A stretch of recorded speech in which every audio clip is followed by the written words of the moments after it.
Le président Abdel Fattah el-Sisi à la télévision vendredi soir dernier, donc avant-hier soir. Donc on va parler des points les plus importants que le chef de l'État a rappelé au cours de cette interview. On parlait en fait du bilan de 2 ans à la tête du pays, mais on a trouvé qu'il y a aussi non seulement un rappel des réalisations, mais surtout des défis auxquels l'Égypte, notre pays fait face. Et donc, ce qui est aussi, on peut parler des questions, on a trouvé des réponses à des questions qui hantent l'opinion publique. Donc, ça va être dans la partie débat. On commence avec un rappel des principales nouvelles de l'actualité, puisque il est 19h ici au Caire. On rappelle que le président Abdel Fattah el-Sisi s'est réuni aujourd'hui avec le Conseil national de la défense pour discuter du budget des forces armées pour l'année fiscale 2016-2017 ainsi que de la situation intérieure et extérieure. Dar el-Ifta annonce ce soir le début du mois de Ramadan, mois du jeûne musulman après l'observation de la naissance du croissant marquant le mois lunaire.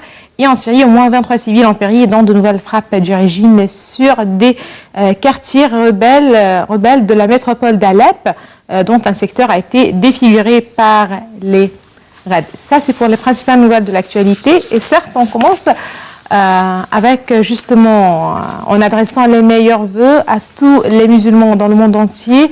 Demain, ça va être le premier jour du mois de Ramadan, le début.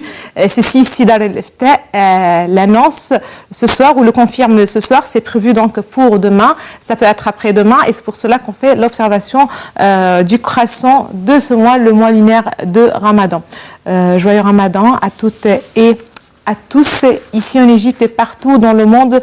Meilleurs vœux surtout aux musulmans dans le monde entier. Donc on commence tout de suite avec une nouvelle aussi très intéressante. On va tout de suite vous proposer un commentaire puisque l'armée égyptienne a pris possession jeudi dernier à Saint-Nazaire de son premier navire Mistral, racheté après l'annulation du contrat avec la Russie. Le second bâtiment devrait être livré en septembre prochain. On parle du Mistral baptisé Gamel Abdel Nasser, racheté par l'Égypte, acheté par l'Égypte à la France. On insiste partout à ce qu'il s'agit là d'un contrat très important pour la France et pour l'Égypte, pour l'armée égyptienne surtout, puisqu'on parle d'un navire qui doit faire partie des armes de l'armée égyptienne. Donc je vous laisse tout de suite avec un commentaire signé d'Alia Karam justement sur ce Mistral. Et donc le deuxième contrat ou le deuxième navire dont l'arrivée est prévue en septembre prochain. Il s'agira plutôt du Mistral ou du navire Anwar el-Sadat. Tout de suite Dalia Karam avec les détails. On se retrouve juste après.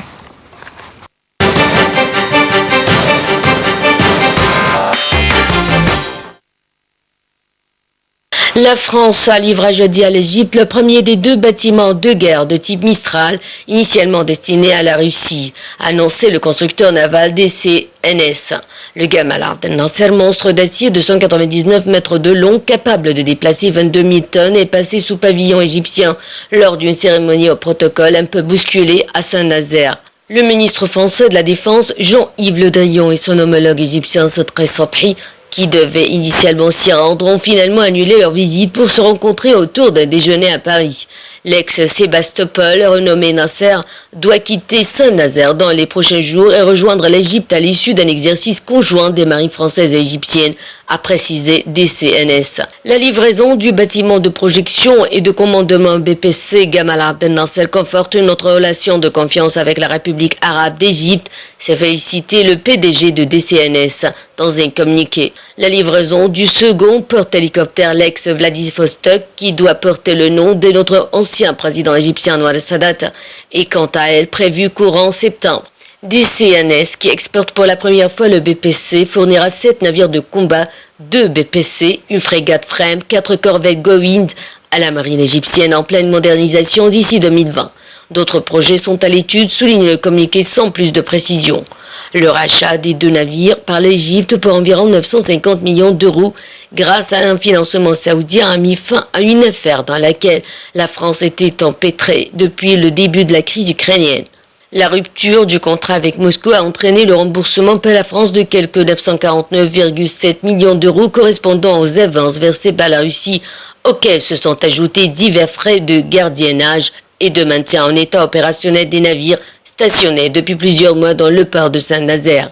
Navires de guerre polyvalents, les BPC peuvent transporter des troupes jusqu'à 700 hommes, des hélicoptères, des barges de débarquement, des chars d'assaut et une 60aine de véhicules. Ils peuvent débarquer des troupes sur un théâtre d'opération, mais aussi assurer des missions humanitaires de grande ampleur, grâce notamment à un hôpital embarqué.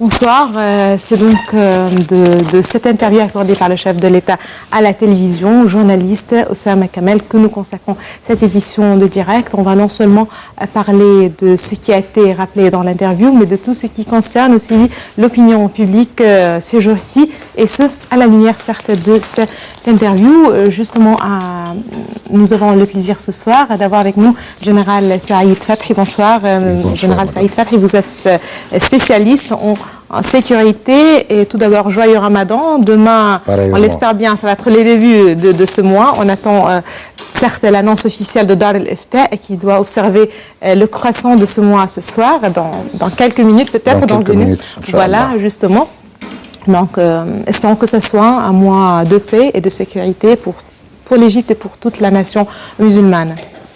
C'est ce que nous espérons, nous tous, et je profite de cette occasion pour présenter mes meilleurs vœux à tout le peuple égyptien, ainsi que tous les peuples, bien sûr, arabes, dans le monde africain, à tous les musulmans. Très bien. Nous allons tout de suite regarder un commentaire sur les points les plus importants abordés dans l'interview du chef de l'État, l'interview à la télévision. Justement, avant de commencer, j'aimerais savoir comment avez-vous vu cette interview, comment avez-vous vu, je ne sais pas, les points les plus importants, quelle a été surtout votre impression? Je rappelle qu'il s'agissait là d'une interview accordée au journaliste Oussama Kamel. Bien, si vous me permettez, tout d'abord, je tiens à dire quelque chose de mon point de vue personnel. Oui. C'est que je dois dire que notre grand héros, le président Sisi, bien sûr, est une personnalité très, très, très intéressante dans le monde en général, et surtout dans le monde arabe. Bien sûr, c'est un homme franc, il tient bien sa parole, et c'est bien ce qu'il dit, il réfléchit d'une manière correcte, convenable. On entend quelquefois des gens qui sont en train de parler de droite et de gauche sans réfléchir. Mais avant qu'ils disent un mot, je crois qu'il réfléchit bien avant de parler et de dire n'importe quel mot. Bien sûr, nous avons quelques problèmes économiques. Il a été clair, il a parlé d'une manière calme avec le peuple, et c'est ce que j'espère que tous les grands responsables de notre pays doivent aussi faire ça de leur point de vue. Chaque ministre, chaque ministère, ainsi que le Premier ministre lui-même personnellement, doivent suivre cette situation. Comment? Je dois dire que pour qu'on ait la confiance à n'importe quelle personne, on doit parler d'une manière claire et franche entre lui et avec toutes les personnes responsables qui travaillent sous sa direction. D'accord. C'est pour cette raison qu'il a été très clair en parlant. Il a essayé d'expliquer pendant ces 2 dernières années ce qu'il a pu faire. Et je crois qu'il a fait beaucoup pour l'avenir de notre pays. On ne peut pas faire, comment dirais-je, pas un mélange, mais une comparaison. Ce qui se passe vraiment dans le pays en général actuellement est quelque chose tout à fait différent de ce que nous avions constaté depuis plus de dizaines d'années. D'accord. Ce qui se passe autour de nous, nous tous nous constatons bien, c'est quelque chose de très très important, très magnifique, en espérant en même temps l'avenir et le progrès de notre pays. Nous espérons la prospérité, la dignité pour notre pays. Mais il suffit qu'on demande à notre charmant peuple égyptien de travailler d'une manière correcte et convenable. Très bien. En fait, ces deux points ont été vraiment abordés par le chef de l'État. Vous avez parlé tout d'abord d'être clair, ce que le chef de l'État même a nommé plutôt transparence. C'était pas la première fois qu'il parle de cette transparence. Il a déjà appelé les médias et les responsables à plusieurs reprises de justement d'avoir cette transparence en donnant des informations au peuple égyptien, d'être transparent dans les détails, dans les informations que le peuple doit avoir. Ça, c'est un point très, très important. L'autre point, c'était le travail. Et là aussi, ce n'était pas la première fois que le chef de l'État insiste sur ce point, le travail. Est-ce que vous trouvez, lorsqu'on parle de ces deux points très particulièrement, que les appels répétés ont vraiment abouti? Est-ce que vous touchez vraiment une certaine transparence de la part des médias, des responsables, vis-à-vis des questions importantes? Et le travail aussi, certes, il y a des réalisations sur le terrain, on ne peut pas l'ignorer, mais à quel point vous pouvez... Parce que nous sommes tous concernés là. Ce sont deux points qui nous concernent tous. Permettez-moi de vous dire quelque chose. Vraiment, c'est un drôle de peuple, le peuple égyptien, vraiment. Quand ils ont besoin ou ils veulent faire quelque chose, ils le font d'une manière tellement parfaite. C'est la vérité. Mais en même temps, je suis désolé de dire ça, il n'y a pas mal de nombre parmi, surtout des jeunes Égyptiens, il n'y a pas mal de nombre parmi eux qui sont un peu paresseux. Vraiment, c'est la vérité. Vous êtes en train de rire, mais j'ai déjà dit que je suis désolé de dire ça, c'est la vérité. Mais imaginez-vous, Madame Donna, une personne qui travaille pour 27 minutes par jour. C'est quelque chose d'incroyable et irraisonnable en même temps. Il faut qu'on puisse travailler d'une manière correcte. On n'a pas besoin de créer des miracles. On ne demande pas à personne de faire des miracles. Mais il suffit seulement qu'on puisse accomplir notre devoir et notre travail, chacun parmi nous, dans son bureau ou dans son usine, devant sa machine, dans les différentes compagnies, n'importe quelle personne, dans son endroit, il doit faire son travail d'une manière correcte et convenable. C'est ce que nous demandons à tous les Égyptiens. Et s'ils veulent faire quelque chose, ils vont le faire. Oui, c'est vrai. Par exemple, en ce qui concerne les minutes de travail, on ne va pas dire les heures de travail, cette fois-ci, on va parler des minutes de travail. Est-ce que vous trouvez là qu'il s'agit d'un héritage lourd, d'une tradition qui doit changer? Où est le défaut? C'est-à-dire, c'est vrai, il me semble que ça fait partie d'une certaine tradition. Est-ce qu'une nouvelle organisation du pays, des systèmes de la fonction publique, est-ce que ça peut changer un petit peu cet héritage, cette tradition? C'est une question très importante. Je suis tout à fait d'accord avec vous. On doit changer notre système de travail. Déjà, nous avons déjà beaucoup perdu. Mais il suffit qu'on puisse faire quelques démarches un petit peu en avant. Et je suis sûr, je peux vous assurer que le peuple égyptien pourrait faire beaucoup de choses. Vraiment. C'est une vérité. Nous avons constaté plusieurs sujets dans les 2 dernières années. Le canal de Suez. Aucune personne, vraiment, n'avait l'espoir et pourrait croire que ce grand travail-là pourrait être terminé dans une année. Dans le monde entier. Ils ont dit, le président égyptien est en train de parler, mais on verra à la fin. Et avant de terminer exactement l'année complète à laquelle il avait promis, tout était préparé, tout était bien préparé. Nous avions tous constaté. Et nous avons vu aussi que différents présidents de différents pays dans le monde ont participé, parmi eux, bien sûr, le président français, M. Hollande. C'est quelque chose vraiment qui m'a beaucoup touché personnellement. Ça veut dire que quand nous avions la volonté de faire quelque chose, on peut le faire. C'est ce qu'en fait le chef de l'État insiste à rappeler à chaque occasion, c'est-à-dire il insiste sur un fait qu'il a beaucoup de confiance en son peuple, en ce peuple égyptien. Il trouve que le peuple égyptien est capable de réaliser d'énormes progrès s'il le veut bien. Il a beaucoup de confiance dans la jeunesse. Tout à l'heure, vous avez parlé de la jeunesse, vous avez trouvé qu'ils sont un peu paresseux. Le chef de l'État il a parlé de la jeunesse dans son discours, lors de l'interview. Il a insisté encore une fois sur ce point. Il a beaucoup de confiance en cette jeunesse. Il les aime, c'est-à-dire ce sont ses propres thèmes. C'était dans ce contexte plus ou moins. Comment trouvez-vous de telles remarques, de telles annonces? Est-ce que ça donne encore plus de confiance à la jeunesse? On a confiance en vous, allez, l'avenir est à vous, avancez? Les grands responsables de notre pays, je suis en train de parler en disant, à partir de notre héros président, il travaille à peu près plus de 17 et 18 heures par jour. Nous le savions, nous tous. Il faut qu'on prenne cette personnalité comme un exemple devant nous. Et on ait en même temps la confiance. Nous avons besoin de la confiance et nous avons besoin des vrais exemples devant nous. Nous voyons comment le président travaille, comment le Premier ministre est en train de terminer lui aussi ses devoirs.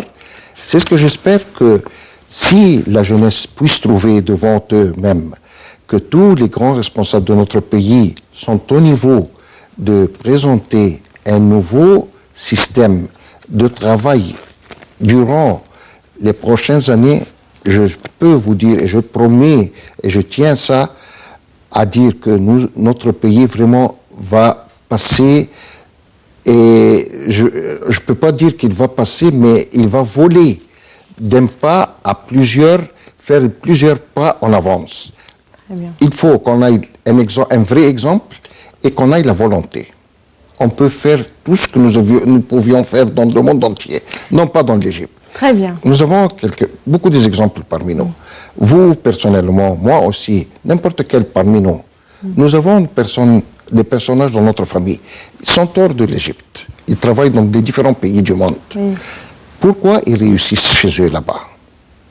Parce qu'ils rentrent dans un système, c'est ça. Ils sont capables de réussir, qui leur donne la chance de... C'est ça. Nous avons besoin... Et aussi, ils n'ont pas le luxe de lâcher. Voilà. Nous avons besoin d'un vrai système afin que tous les responsables, parmi les grands responsables, jusque les pauvres gens, puissent suivre ce système-là. Et, en même temps, il faut bien respecter la loi. Voilà. C'est ça. Nous avons besoin de respecter la loi dans tout ce que nous sommes en train de faire dans les différents domaines de notre pays. Certainement. Permettez-moi, avant d'aller plus loin, de nous arrêter un petit peu quelques minutes avec une partie du discours du chef de l'État, ou plutôt un commentaire sur cette interview. Je rappelle qu'il s'agissait d'une interview accordée à la télévision, animée par le journaliste Oussama Kamel, une interview qui devait donc relater un petit peu ou parler du bilan de 2 ans pour le président Abdel Fattah el-Sisi à la tête du pays. On a trouvé par contre, on a vraiment parlé des réalisations, mais c'était surtout une réponse où on a donné des réponses à des questions qui hantent l'opinion publique ici en Égypte. Donc je vous laisse tout de suite avec un commentaire signé Dalia Karam, justement sur le plus important, les points les plus importants abordés dans cette interview. On se retrouve juste après.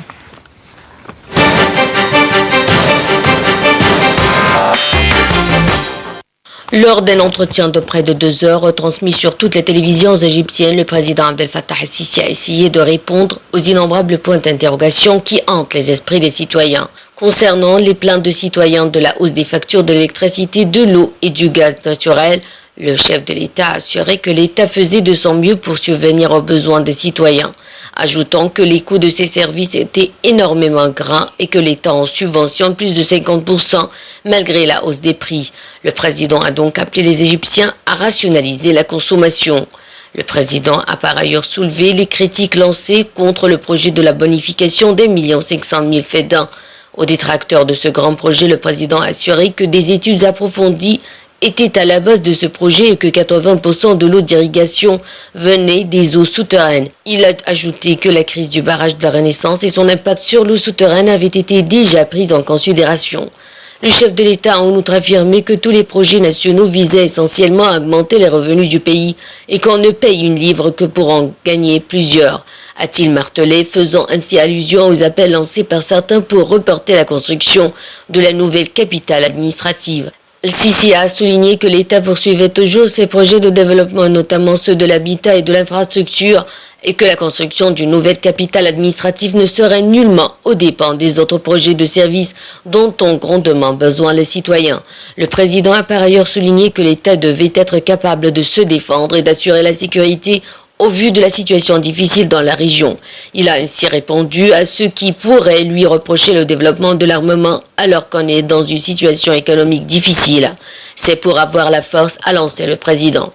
Le chef de l'État met régulièrement en garde contre le terrorisme qui menace le Moyen-Orient, dénonçant notamment la montée en puissance du groupe terroriste Daesh qui multiplie les exactions en Irak et en Syrie et est également très actif en Libye voisine. Le président a enfin conclu que nous faisons face à deux problèmes majeurs, l'éducation et la santé, assurant que ces deux secteurs requièrent des efforts considérables et continus pour parvenir en fin de compte à réaliser les objectifs requis. Il a ajouté qu'il ne fallait pas s'attendre à cueillir les fruits rapidement, car cela prendra du temps pour commencer à ressentir une amélioration satisfaisante.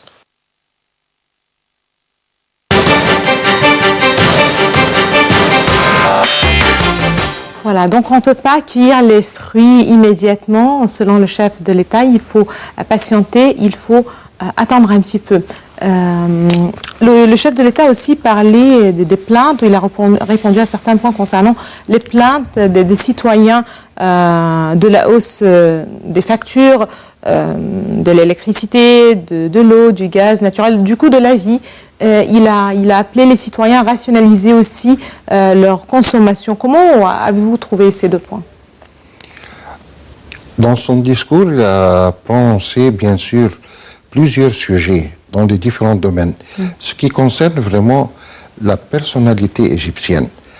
Comme j'ai déjà dit au début de mon discours, nous avons bien sûr des problèmes économiques. Pour essayer de développer n'importe quel pays, nous avons besoin de deux choses très essentielles. Premièrement, la sécurité. Deuxièmement, l'économie.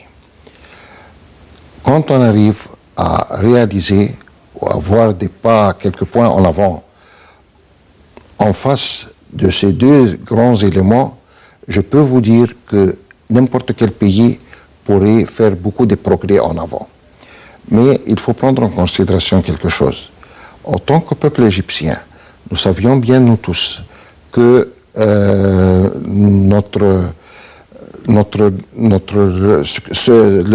ce que nous gagnons chaque mois, le salaire de chacun parmi nous, bien sûr, est à un certain niveau.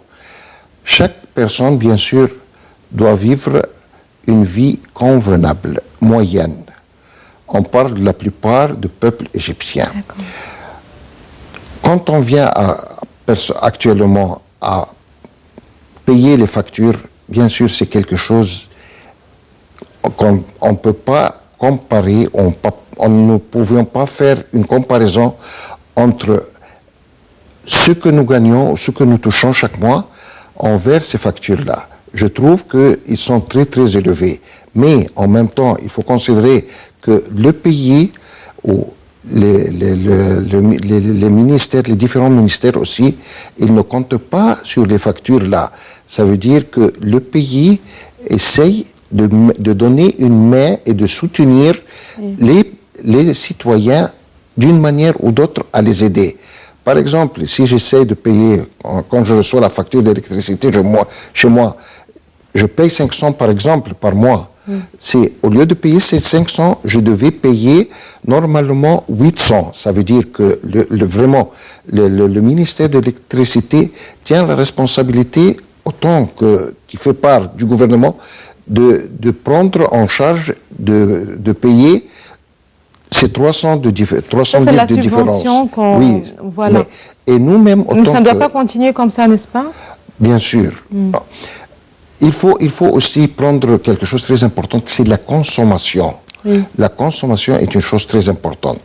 Nous avons besoin de trouver plusieurs moyens de culture. Vraiment, le peuple égyptien peut faire beaucoup de choses, mais il faut qu'on le mette sur le chemin juste.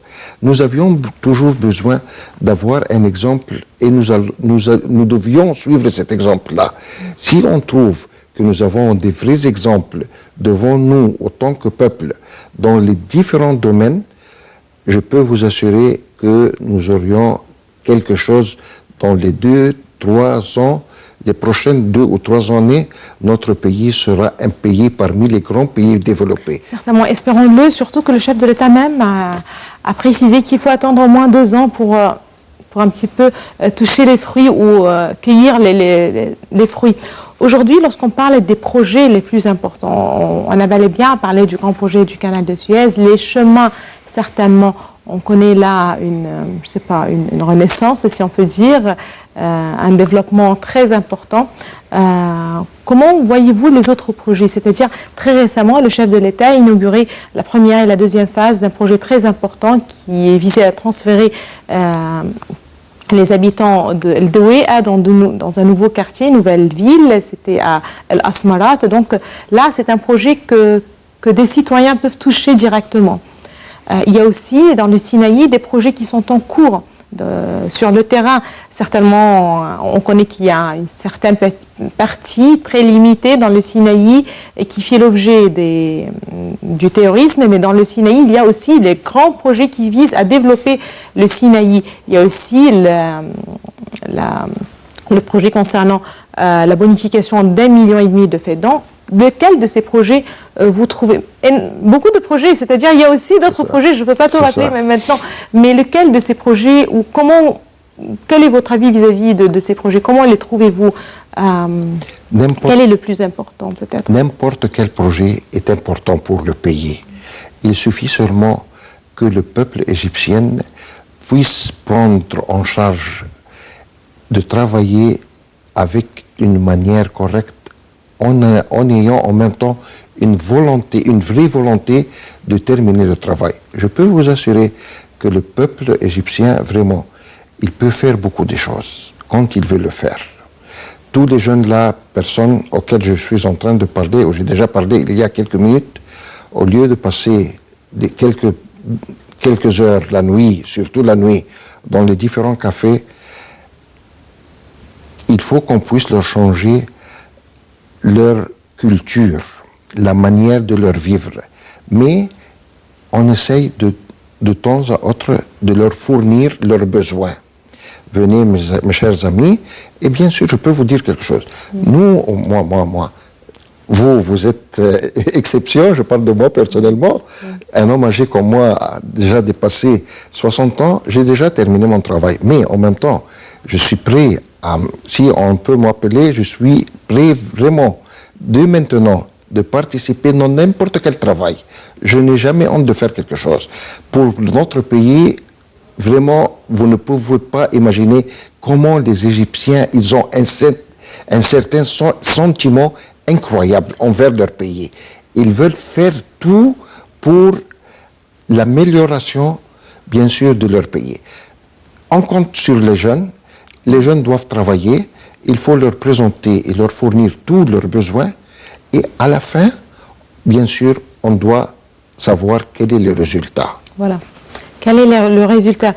Aujourd'hui, vous êtes général de police, c'est vrai, ex-général de police, donc vous n'êtes pas très loin. Si je vous demande sur le nouveau bâtiment de guerre, le Mistral, baptisé Gamal Abdel Nasser, que l'Égypte vient de racheter à la France, il a été livré très récemment, le jeudi ou le vendredi.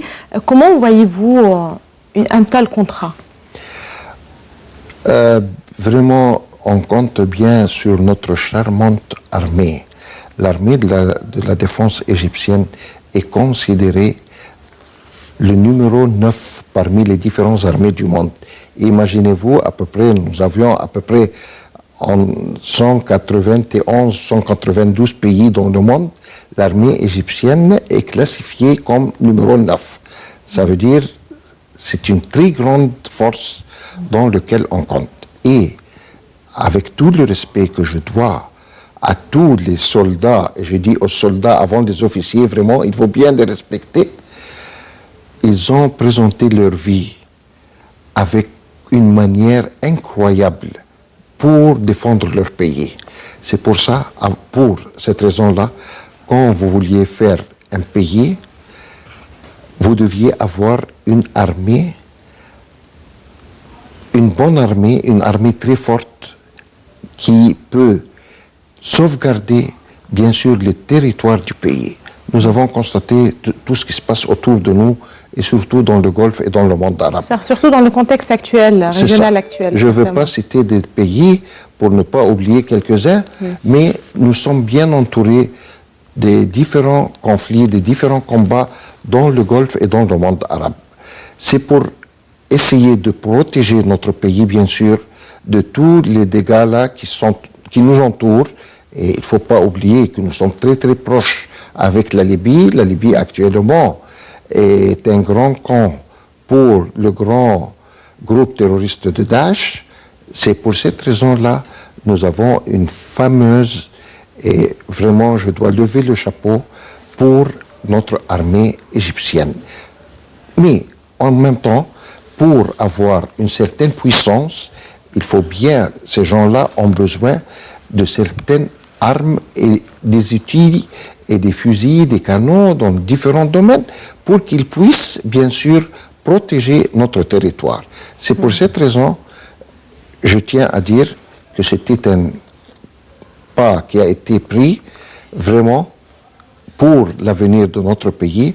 Le Mistral que nous venions de recevoir la semaine dernière et de celle qui a été nommée par Gamal Abdel Nasser, l'ancien président Gamal Abdel Nasser.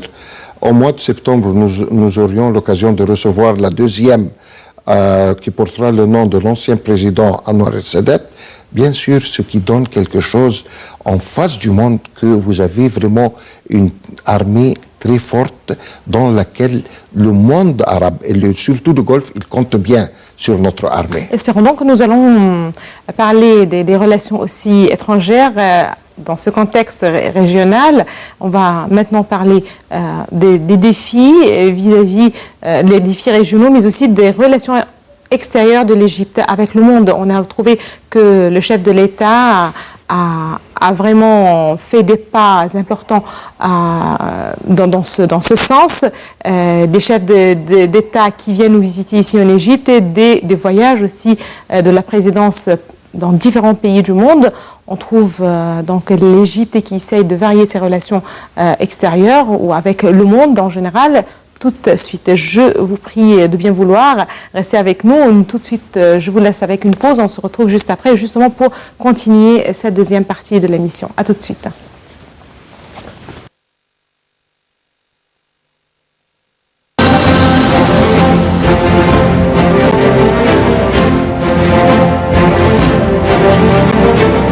Nile TV, c'est l'Égypte, son histoire et sa civilisation. Mais c'est aussi l'Égypte moderne, celle que vous connaissez sûrement beaucoup moins. Une chaîne où on parle d'information, de culture, d'art ou d'histoire. Nile TV, c'est aussi une chaîne qui vibre au rythme du sport. Toutes les grandes compétitions nationales et internationales, c'est ici que ça se passe. Retrouvez-nous sur le terrain pour des reportages qui couvrent toute l'actualité locale ici en Égypte. Expositions, concerts, spectacles, toute la culture sur Nile TV International. Nile TV, c'est la chaîne qui vous fait vivre à l'heure égyptienne. Nile TV aborde tous les thèmes qui vous intéressent. Infos, débats ou analyses, c'est sur Nile TV International. Nile TV International, c'est la voix francophone de l'Égypte.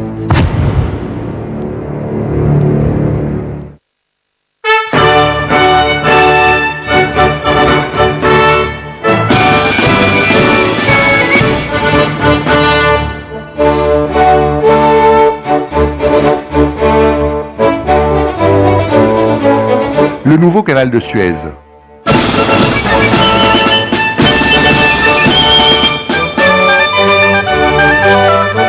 un projet national.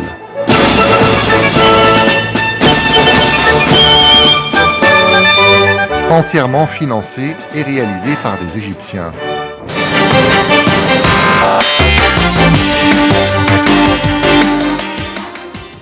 Voilà, nous continuons et nous sommes vraiment heureux. C'est le général Ibrahim Choukri qui vient de nous rejoindre. Bonsoir, général Ibrahim Choukri. Vous êtes professeur à l'Académie de police. Vous êtes aussi analyste en stratégie. Bonsoir, vous êtes le bienvenu. Et certainement, nous avons toujours avec nous général Saïd Fathi. Je rappelle que vous êtes spécialiste en sécurité. Donc, on vient de parler des relations de l'Égypte avec l'étranger et quels pas ont été réalisés au cours des 2 dernières années. Donc, comment voyez-vous les relations extérieures de l'Égypte, les pas justement que l'Égypte a fait à un petit peu renforcer ses relations avec le monde entier, aux différentes parties du monde entier? Bon, d'abord, avant de commencer, permettez-moi de saluer votre programme respectueux, aussi de saluer mon supérieur, le général Saïd Fathi. Et j'espère de répondre à votre question en regardant un peu en arrière, c'est-à-dire il y a quelques années que l'Égypte était en situation, je peux dire qu'elle était une situation bizarre, en relation avec quelques pays du monde, et il y a la plupart des pays du monde. Maintenant, vous regardez par une comparaison, la situation a bien changé du point de vue positif pour le bien du peuple égyptien et pour la vie des Égyptiens. Nous prenons par exemple, si on partage l'analyse de cette phase-là, on va dire l'Égypte avant 2011, puis l'Égypte de 2011 jusqu'à 2013, puis l'Égypte de 2013 jusqu'à maintenant. Et vous pouvez bien comparer notre relation internationale avec les pays de l'étranger, avec même les relations avec les Nations Unies, avec même les organes qui sont régionaux dans la région. Et maintenant, après 2011, quelle était la situation avec tous ces organes que je viens de citer. Et en 2016, nous avons reçu de nouveau notre situation au niveau de l'Union africaine, au niveau des Nations Unies, au niveau même des organes qui sont internationaux, au niveau même du Parlement africain. Oui. Donc, ça veut dire aussi qu'il y a des points positifs que les Égyptiens ont gagnés.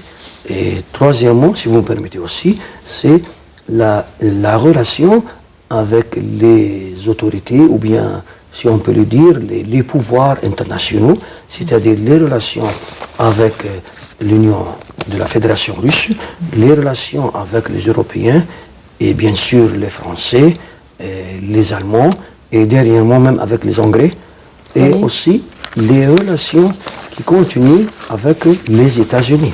Vous vous rappelez, hier, le président de la République a annoncé que nous avons une relation stratégique avec les Américains aussi. Donc on n'oublie pas en même temps l'Est, c'est-à-dire les relations avec les Chinois et aussi l'Égypte, les Chinois et les visites que le président a fait au niveau de l'Asie, le Chinois, le Japon, plusieurs pays en Asie, c'est vrai. Maintenant, on peut parler aussi des relations arabes qui nous intéressent, nos frères arabes. Il y avait beaucoup de problèmes avec les pays arabes, maintenant ça améliore un peu et vous voyez bien que les amitiés avec les pays arabes, l'aide avec les pays arabes, avec l'Égypte, peut commencer maintenant à reprendre sa position où il y avait quelques années. Donc si on analyse vraiment l'Égypte ces jours-ci, vraiment nous sommes dans une position positive. Si je dis ça, il y a des gens, il y a des critiques qui disent que nous ne sommes pas dans la meilleure situation. Ils ont bien raison, mais quand même, comparez-nous avec tout ce que nous avons passé avant 2011, c'est-à-dire jusqu'à 2010, et avant 2013. Très bien. Là, je dois rappeler que le chef de l'État a insisté sur un point aussi important, c'est que l'Égypte, l'État est assez fort pour surmonter les défis et les obstacles qui entravent ou que certains essayent de mettre justement sur le chemin entre l'Égypte et certains pays, surtout des pays arabes. Là, on a été rassuré vraiment que qu'on a un État assez fort qui doit surmonter tous les obstacles et tous les défis. Vous avez rappelé l'Afrique. En parlant, permettez-moi de rappeler que le président Abdel Fattah el-Sisi qui s'est réuni aussi aujourd'hui avec le Conseil national de la défense, a je laisse en fait ce point pour parler de l'Afrique, mais je reviens justement à ce point que l'Égypte a demandé la démission d'une diplomate kenyane ayant accusé un responsable égyptien de recourir à des termes racistes en parlant des Africains subsahariens lors d'une conférence de Nairobi. Après avoir enquêté intensivement ces derniers jours sur cette affaire, le ministère égyptien des Affaires étrangères a affirmé que ces accusations étaient dénuées de tout fondement. Selon le porte-parole du ministère des Affaires étrangères, les enregistrements de la conférence de Nairobi ont prouvé que ces accusations sont fabriquées. Donc on parle encore une fois de certains obstacles. Apparemment, il y a énormément de défis et l'Égypte doit rester très vigilante, si on peut dire, vis-à-vis de ces défis. Je reviens à un point assez intéressant, puisqu'aujourd'hui, le chef de l'État a tenu une réunion avec le Conseil national de la défense pour discuter du budget des forces armées pour l'année 2016-2017, ainsi que de la situation intérieure et extérieure. Le Conseil a discuté aussi avec le chef de l'État le plan de sécuriser le pays au cours de la prochaine période, surtout pendant le mois de Ramadan et la fête du Petit Bayram. Comment voyez-vous l'état sécuritaire de l'Égypte aujourd'hui et pendant le mois, puisque ça a été aussi mentionné lors de la rencontre? Quand on se trouve dans des territoires qui sont bien gardés ou qui sont bien réservés, soyez sûr que chaque citoyen dans son pays-là pourrait vivre d'une manière calme, sans avoir des obstacles, sans avoir des problèmes. Quand nous avions, bien sûr, une force armée sur laquelle on compte bien, envers le monde entier, qui est bien respectée devant tous les amis et devant même les ennemis, ça veut dire que ce sont des forces qui sont bien respectées par tous les différents pays du monde. En ce qui concerne aussi votre question sur cette affaire-là, je peux vous dire que on compte bien sur deux grands ministères. Et de mon point de vue, je peux vous dire que parmi les ministères qui travaillent dans le pays, bien sûr, le ministère de la Défense, deuxièmement, le ministère de l'Intérieur, et on peut citer 2 ou 3 autres ministères. Mais je tiens à dire que les autres ministères, bien sûr, ont besoin de se réveiller et qu'ils puissent travailler d'une manière claire en même temps. Ils ont besoin d'avoir une certaine force qu'ils puissent travailler, comme les 2 grands ministères sur lesquels le pays compte, bien sûr. J'ai déjà parlé du ministère de la Défense, ainsi que celui de l'Intérieur, et bien sûr des Affaires étrangères, celle de la coopération, tandis que les autres, je les trouve, ils sont en train de dormir un petit peu. Il faut bien qu'ils se réveillent. Vraiment, il faut qu'ils fassent des pas en avant pour l'intérêt de notre pays. Nous tous, on cherche bien sûr l'avenir de notre pays. Les citoyens égyptiens qui ont déjà beaucoup souffert pendant des dizaines d'années, ils ont le droit actuellement de vivre une vraie vie convenable. Mais on a besoin un peu de patience. Il faut qu'on laisse le président travailler, qu'on lui donne la chance de continuer 2 ans en plus, et puis on trouvera beaucoup de bénéfices pour le pays. Très bien. Comme on l'avait déjà dit depuis le début de l'émission, on l'a répété, demain, c'est prévu, on l'espère bien, ça va être le premier jour du mois de Ramadan, sinon ça va être après-demain, mais de toute façon, à l'approche de ce mois sacré, le gouvernement a créé des expos ventes de consommation, de produits de consommation bon marché dans plusieurs gouvernorats, une manière de faire face à la hausse des prix. Je vous laisse avec un commentaire et je vous invite à suivre justement ce commentaire signé Dalia Karam et on se retrouve juste après.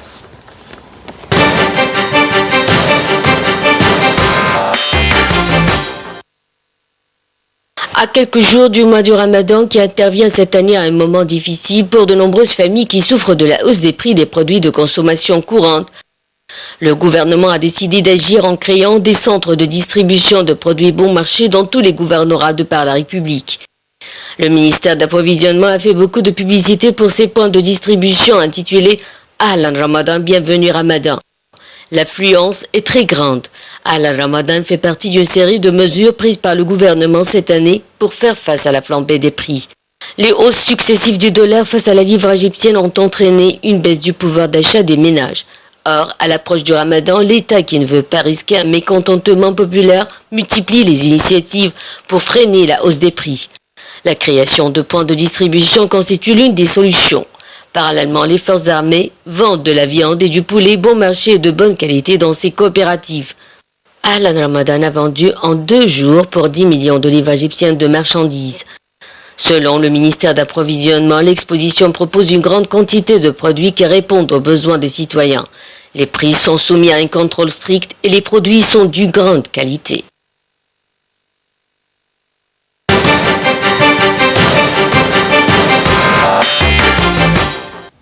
Bon, aujourd'hui, lors de la réunion avec le Conseil national de la défense, le chef de l'État qui a insisté ou qui a mis l'accent sur l'importance de prendre des mesures draconiennes de sécurité, donc afin de rassurer les citoyens au cours de ce mois, de cette période de fêtes et de vacances. Il a aussi parlé avec les responsables du sujet de la hausse des prix et des mesures prises par le gouvernement afin de faire face à ce phénomène et aux abus de commerçants.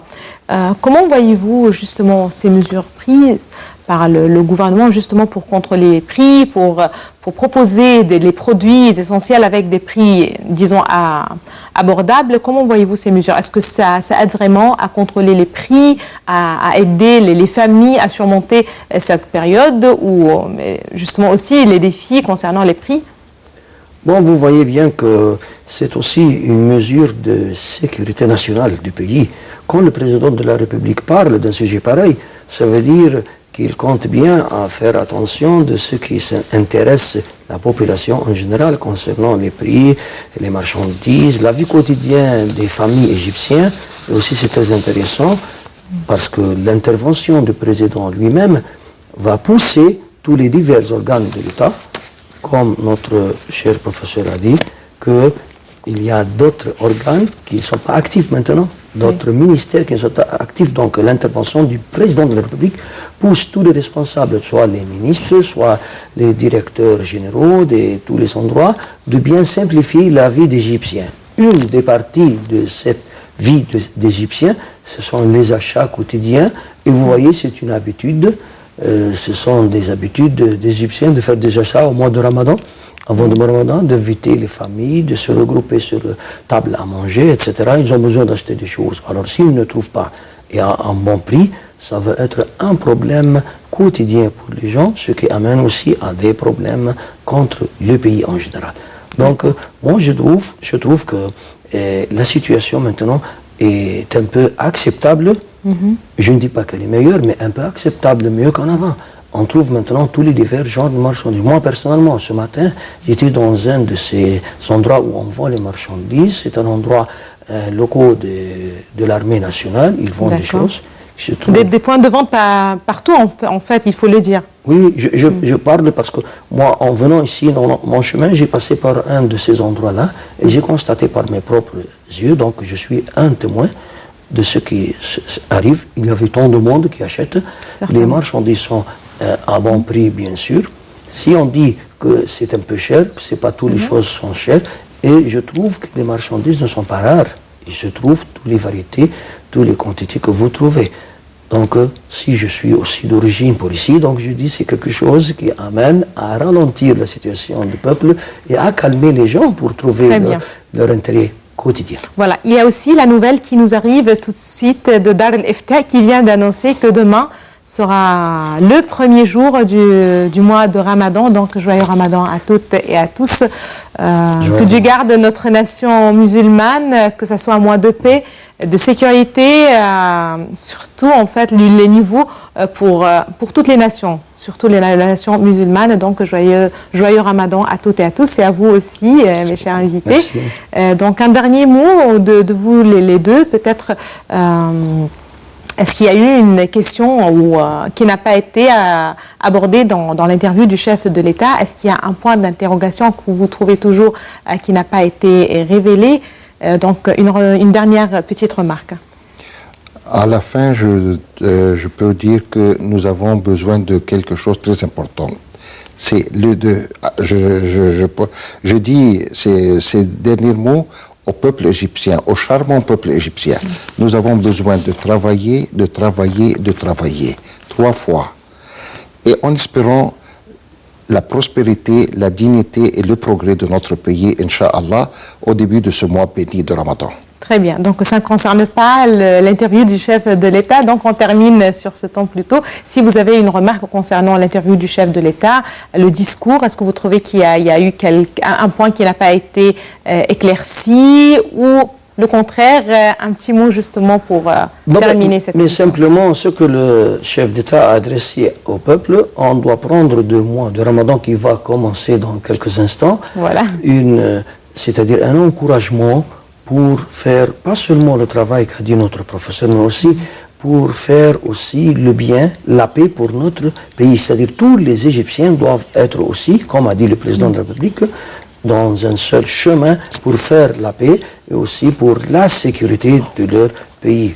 Donc c'est très intéressant que tous les Égyptiens prennent, parce que c'est un mois où on peut prendre des insignes. Voilà. Des indices qui nous indiquent comment faire pour être tous ensemble dans un chemin de la paix pour le bien de notre pays. Très bien. Et justement, tout de suite, en direct, nous avons des images qui nous viennent de Dar el-Ifta qui annoncent justement les débuts de ce mois de Ramadan. Donc, salam, que salam soit sur tout le monde à l'occasion de ce mois. Je vous remercie. Il n'y a pas de meilleure fin pour cette édition de direct. Espérons justement que Dieu garde notre patrie, notre pays, que les Égyptiens puissent profiter de ce mois justement pour faire le mieux, pour travailler si on peut dire, ne pas se reposer tellement comme on a un petit peu l'habitude, et que toute famille soit capable justement de nourrir de la meilleure façon ces éléments, les éléments de la famille. Donc, joyeux Ramadan à vous encore une fois, joyeux Ramadan à toutes et à tous. Et demain, une nouvelle édition de Direct. Au revoir.